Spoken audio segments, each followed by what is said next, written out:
All right, I know you guys have been asking for an update on my G30 540i. The good thing is I haven't had any issues with it. The downside is I haven't had to make any videos because I haven't had any issues with it.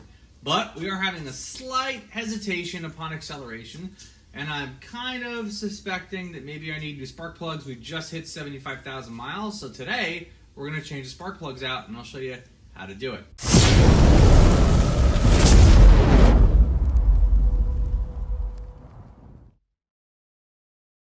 With the cover off, to do this, we have to get access to the spark plugs by removing the coil packs. So you got to remove the clips here, and it is a TORX bit, an E8 reverse TORX bit to get these off.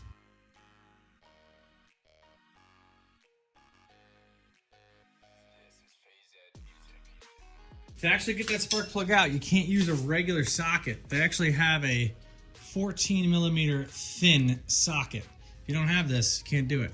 I'll put a link to one in the description below. You can get these on Amazon.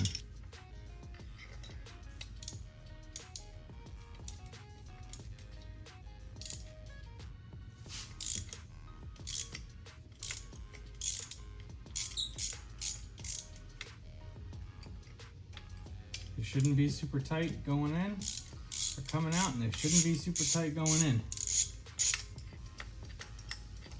Highly recommend doing this by hand. If you have one with a magnet on the end, that definitely helps, but these are probably hard to tell. But yeah, these were probably due for some new ones. Almost forgot the last one over here. Whoop!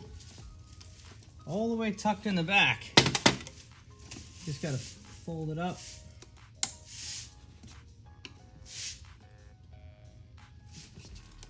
It's a little trickier to get to than the other ones, but on this car, it's really easy to get to the spark plugs and the coils. I mean, this is really straightforward.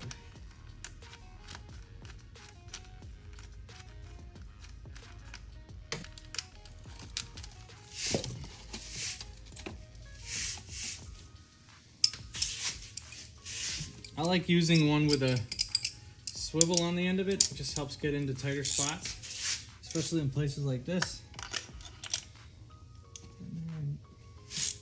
I have a 12-inch extension on this. Seems to be doing the trick.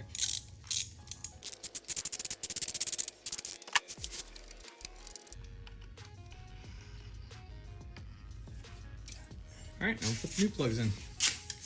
With these, I went with the NGK Laser Iridium spark plugs. Those ones there. Just what I got from our friends over at Highline Motorsports down the street from me. It does help if you have a magnetic one of these. I have one in a 16, that's how I'm able to pull it out, but you just stick it in and slowly work it in.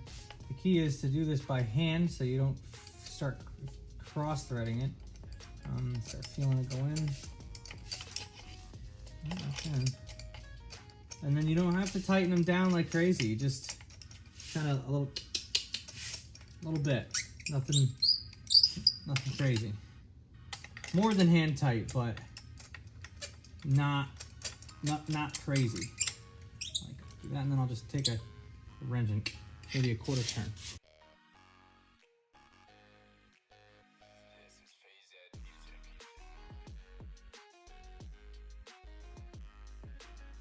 When I say like a baby turn, I mean like offhand.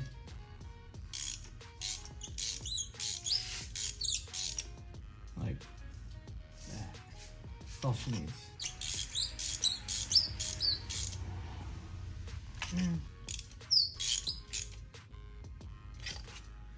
You can definitely do coils at the same time as plugs, but it's not.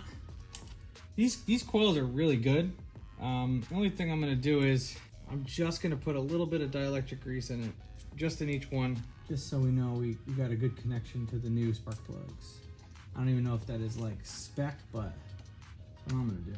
Can't hurt it. But usually it's not the coils that go. It's usually the plugs, and this car's got 75K on it now, and that's probably what it is.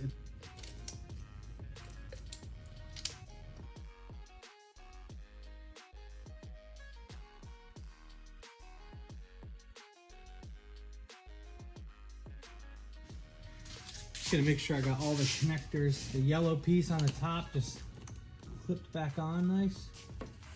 Put that there. Put the engine cover back on. Take it for a rip.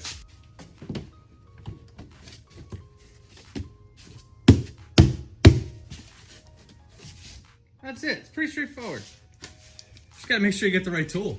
So, put everything back together, took it for a little test drive, and come to find out, it's still misfiring.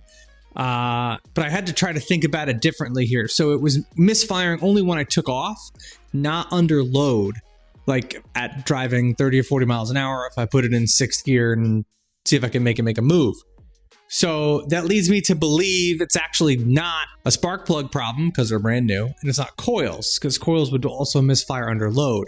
So I have a sneaky suspicion that it is a transfer case. So what I ended up doing is I'm getting a transfer case for the car, but buying a brand new one and installing it, I can do it myself, but they're really expensive. So what I'm going to end up doing is taking the car to Highline Motorsports down in Burnt Hills because they'll actually get us a used one to put in and they'll actually warranty it for 3 years parts and labor. So I think that's the route that I'm going to go.